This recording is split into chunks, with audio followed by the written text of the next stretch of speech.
各位观众朋友们，大家好，欢迎收看 JxJ 论坛，由我 Jimmy 马健，由我们的好朋友 Jim Noteware 为我们一起主持讨论这个礼拜的时事。Jim, Good afternoon, Jimmy. Good. How are you? Good. Another eventful week. Every week has its own surprises. Well, unfortunately, the international headlines and what's on everyone's mind is what happened last Friday in Houston and NRG with the fiasco at Astroworld. We will pray for those lost souls, those children. Most of them are children that perished in this disaster. What is your take on what happened? I mean, this is horrendous. It's horrendous. I'm surprised by a couple of things. First of all, I'm surprised that it could have happened. And that is a shame all the way through. The second thing I'm surprised about is that no one involved seems to be taking responsibility. And there's a lot of finger pointing going on and a lot of silence going on. And it was interesting. I watched a news report on television last night, and a reporter asked the Houston City Police Chief who had the authority to shut the concert down. And it took him a minute to think about it, not a minute, but a few seconds to think about it. And then he said, the promoters have the authority to shut it down. I saw that. Mm-hmm. And I said to myself at the time, several different people have the authority to shut it down. Certainly the promoters, and they are financially responsible for everything. Second, the artist. The artist could just stop. I mean, they have the authority to just stop. And third, probably most importantly now, law enforcement would have the authority to shut it down. And where were they? I don't know. I think it's just a bad comedy. It's a terrible thing to say. It's a perfect storm of people not planning ahead, not anticipating what the problems are. As an old guy, I cannot identify with the desire to stand as part of a crowd and to get close to the stage. The trouble was created because more and more people compressed getting close to the stage. I can't identify why anyone would want to do that. I also cannot identify with why anyone would want to participate in what they call crowd surfing, taking people and passing them above it. I've seen pictures of it, but the whole thing is like a different reality from. Jim, I understand exactly where you're coming from, but throughout our youth, different generations, from generation X to millennials to whatever it is, we always had concerts. I mean, from Woodstock to Burning Man in California to Austin City Limits. I mean, I've been to plenty of concerts, full disclosure. But yes, I agree. Even in my youthful days, I don't want to be in the front. It's sticky, it's hot, and I don't like to be in the mosh pit. Mosh pit came from hard rock. I do not want to be in a big crowd where there's not enough police presence. So let me give you an example. Okay. Woodstock has had, 30, 40 years history, never mass fatality. Austin City Limits, much larger event, a lot more than 50,000 people. 20 years, never have issues, okay? The city does matter, the authorities does matter, law and order. So when Police Chief Finner, I saw the interview, he said he didn't have authority, Live Nation does. Well, the Live Nation will say the artist will say the county will say the city. Look, this finger pointing is ridiculous because these lives, another student died today. Now there's 9. And there are many of them that are brain dead, that are. And there may be more coming. There will be more coming. But what I'm saying is in a few months, in a few years, this will all be swept under the rug. People forget, and there'll be some lawsuits, there'll be some payments, there'll be some memorials, and that's it. Until this next time it happens. Travis Scott, so I want to explain to you why this is preventable and why all this is coming up. Like I said, I have friends. Well, I did not tell our audience. I have many friends that were at the event as vendors or as concert goers. Mm-hmm. Even at my old age, I was invited. I did not want to go, and it was kind of cryptic. The word I use, I probably cannot say online. I'll tell you later. But I very clearly told my friends I don't want to go for a reason because there's a certain type of youthful crowd that I don't want to be around. They're more rowdy. Let me put it that way. Okay. Mm-hmm. I don't want to go. I said, look, it's a spectacle. You don't go just for music. It's that we've been cooped up from COVID to eat the food because there's a lot of vendors there. They're from the best of the best from all over the city and to see friends. I don't want to go because I told them why, and I'll tell you later why. But because it is too rowdy for me, right? It's a much younger crowd. Mm-hmm. And it was just one type of music, I like Austin City Limits. I've been to EDC. I don't know if you've heard of it. Electronic Dance Carnival in Vegas, the largest music festival in the world. They just celebrated their 15th year, I believe. They have 200,000-300,000 people over the weekend, and there's multiple weekends, and never an issue because it's thoughtfully planned. There is enough law enforcement on hand. It just seems that when it comes down to the South, Houston, let's go back to Police Chief Troy Finner. Did you know that they're actually questioning his relationship with the artist? He had to have a news conference to come out and say that, hey, I only met him a few times. I did not, there's no special treatment or privilege. But the fact is, if the police or authorities cannot shut it down, then who can? Because the incident, the first casualty started an hour and a half before the artist. Before the event, yeah. Before they shut it down. The artist knew. And what is worse is that with technology, what is a curse and a gift is that with technology, everybody have their phone. So we could all see. And I saw multiple videos of concert goers climbing up onto the videographers, a tower or security tower, and you could hear them begging them, there are people dying down there. Could you please stop the concert? Could you tell somebody? They ignored them. Mm-hmm. So lawsuits will be coming. I think in this country, the only way for these the corporations and for-profit entities to learn a lesson is to sue them so badly where they lose so much money that they don't want to risk it again. Well, that's why I think you said earlier you thought this would be swept under the rug and people would forget. Some people will forget. The mass public may forget, but those involved as principals, they can't. They cannot forget. And the parents. And to you, one of the things that I neglected to mention earlier when I said I cannot identify with the crowd, I cannot identify with the music. The other thing I cannot identify with is allowing children to go, either escorted or unescorted. Why would any parent let a 10 or 11-year-old child go to an 8-year-old like that? There are 8-year-olds there. 8-year-old. Incredible. Nothing can happen good in that kind of Jim, before we get in trouble for saying anything, let me be clear. I agree with you 100%. That's my next point. First of all, kids should not be there. Second of all, they rushed the gates earlier that day already. Right. They were obviously understaffed. So there were more than 45,000 people there. The capacity was 45,000. There was more than 50. 2 years ago, it is an inaugural event. The same thing happened. I guess they didn't learn a lesson.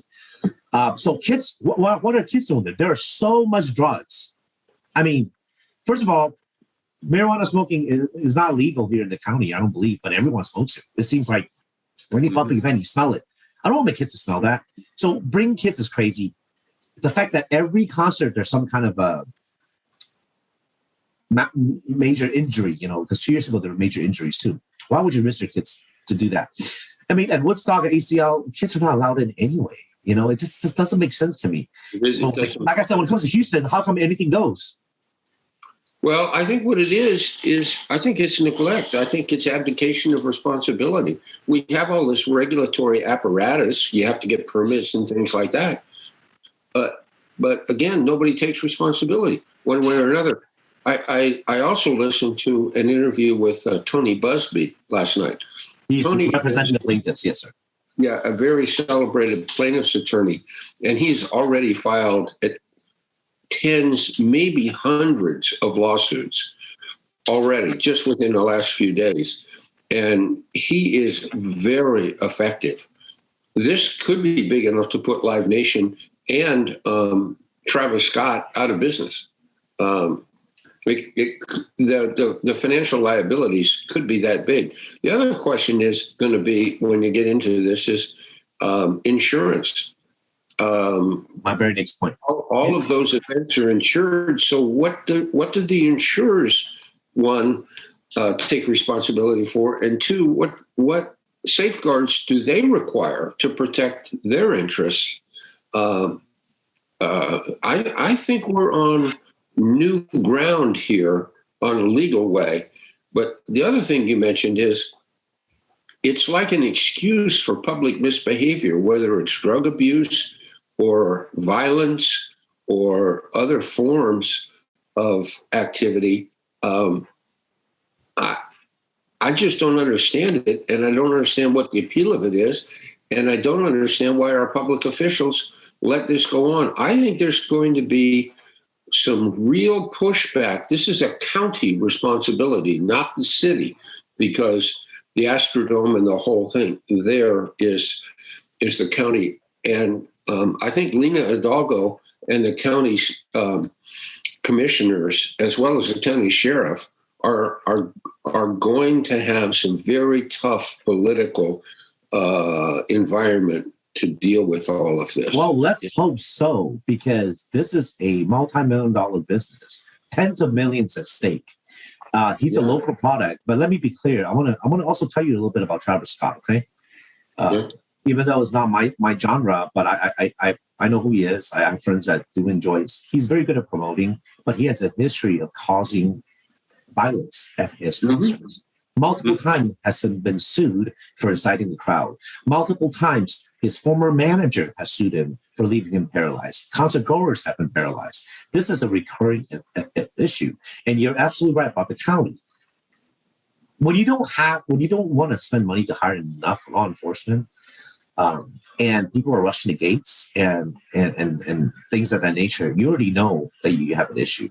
So political leaders are elected to protect citizens. Well, then they're not being protected. So I hope there's consequences. I really do. I hope people remember. Secondly, is that when you talk about, we're not prudes here, Jim. We all have been young before, We've all done things in our youthful days. We're not here to judge, but there's certain things that are inappropriate, period. That are dangerous. Public drug use is just not, whether you grew up during the Woodstock era or EDC or whatever, the kids should not be there. Second, if law enforcement is not enforcing the law, then at least have the foresight to protect those that are defenseless, and they're not being protected. It's rather they're being shut down. They're not helping. Even the security, they're undertrained, understaffed, irresponsible. There needs to be consequences so this cannot happen again, right? Mm-hmm. That's the only way to, our nation, our society keeps moving forward, because when tragedies happen, then you go back and revise safety plans and whatnot. And so it'll catch up. Usually it takes something like this to happen. Regretfully, that's what it takes, but let's hope it does. Yeah, I agree. And you know me, I'm a very free market, libertarian, live and let live kind of guy. But that underlying everything I just mentioned as a personal philosophy requires responsibility and requires respect for the other person. And when people misbehave and endanger not only themselves, but the people around them, then unfortunately we have to revert to regulation, to law enforcement, et cetera, But right now, law enforcement doesn't want to do what it needs to do, and Live Nation needs to be a whole lot better at what it does. And the reality of it is, events like that shouldn't be permitted to go on. And the other thing is, history repeats itself. I understand in 2019, there was a similar concert here in Houston by Travis Scott, where he did some of that inciting that you're talking about. And there were very similar infractions not as much, not as bad, no deaths, maybe no other physical harm. I don't know. But it was like a warning of what to watch for. And apparently, whoever sponsored and approved last week's concert totally forgot about that. Yeah. Yes, absolutely. It's sad, as historians, it hits us hard because you see these kids from all walks of life, college students, out of state, they all have parents that are grieving for them. You hear all their stories because it's so easily preventable, Yeah. And how do I say this? A small group of people should not affect the safety of a larger group. These troublemakers or whatever you want to call it, there's always going to be that, right? Especially when they're so young, they're kids. Mm-hmm. But I pray, we'll just pray for them. We hope this never happens again. But Travis Scott and Live Nation, I don't believe that they're done. They have liability insurance, insurance for the insurance. I think they have lawyers, when you're at that income level, they have lawyers to protect their assets because you can't really touch their personal stuff, Right. And I mean, Tony Busby is good. So let's hope he goes after the people responsible because somebody has to be held liable for it. And the city officials, the elected officials should be too. As an example of Tony's tenacity, Tony represents also a number of these massage therapists that have alleged inappropriate behavior by Deshaun Watson, the Texans quarterback. And Deshaun has also said he doesn't want to be in Houston and the Texans would like to trade him. But because of the infractions and the reputation through NFL rules, and no other team wants to take him. So there are repercussions of things, even though that's not in the court per se. There are, as a result of litigation, there are other repercussions. So it's amazing that you bring this up because we're in the thick of an NFL season. I'm a huge football fan, and I want to tell you this.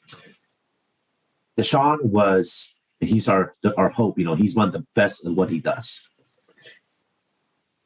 These are, both sides. You say, hey, this is just allegations. But the fact is this, yes, the NFL, the stance for the NFL has also been, let the case go through the court system before we make judgment.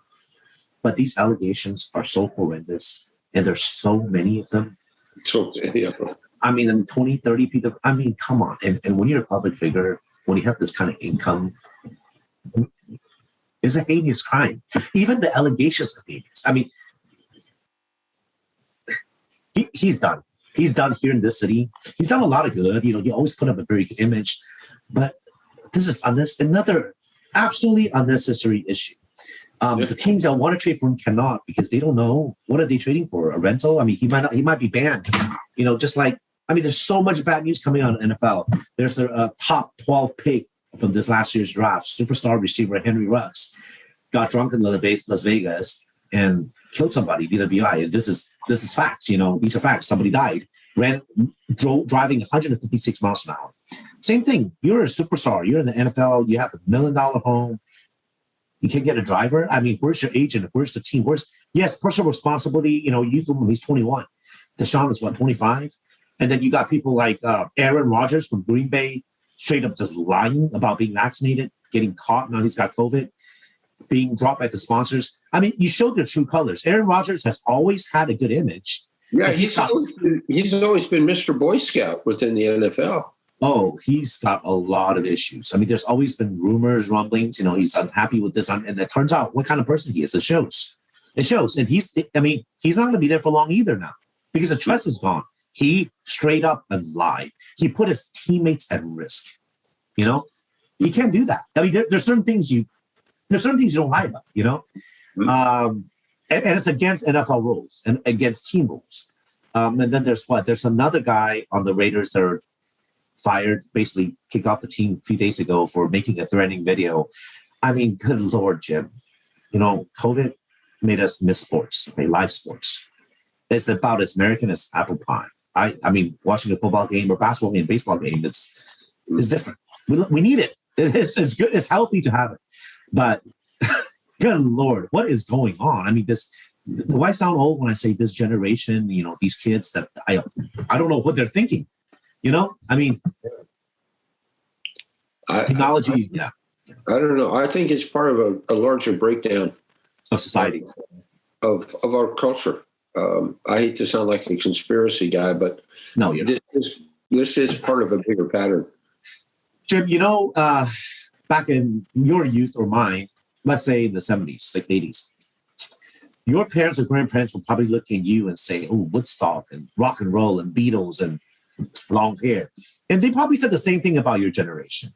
My parents probably said the same thing about my generation. Good Lord, you guys are wearing baggy jeans and whatnot. And then now I'm saying that about the kids nowadays, because your kids are your kids are in their 20s and 30s. So I have really young children. So I'm afraid of what TikTok and Instagram and these things bring, these trends. I'm afraid, but I don't want to be one of those parents where I just dismiss and deny it. I'm trying to understand it. I'm trying to see what's going on. I might not like it. I might not agree with it, but at least I know who they are. That's how I know about Travis Scott and his antics, and I also know about Drake and whoever else was there. They're big stars, yes. They're big stars. They're very good at promoting. They're good for the local economy. I understand that local, Travis Scott is local from Missouri City. But from our sports stars to our entertainers, COVID has brought out the worst. Hopefully it's brought out some of the best in people, but we also see how it brings out the worst from a lot of people. I went ahead and got my booster shot a few days ago. Yes, full disclosure. I also 2 weeks ago. Yeah. Congratulations. We talked about that. I have to wait a little bit longer until it's open to everyone. And then my son that is 8 years old, my second son got it too. My youngest is not 5 yet. He will get it.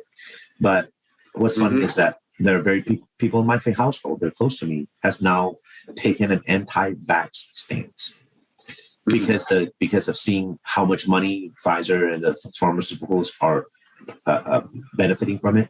This past quarter, financial statements came out, how, the money, follow the money. And I feel like it's, it's a shame, right? From knowing that we need the vaccine to now, by the way, this is not political. This has nothing to do with right or left. It's how this pandemic has really brought out and divided our country this deeply. Even in my household is completely divided now. I never imagined it would happen in my household. So we have some that are vaccinated, that have the booster, some that didn't. So, but we'll talk later about it. But I just don't understand why anybody wouldn't want to get vaccinated. But I can tell you why, what their argument is. But I mean, me and you,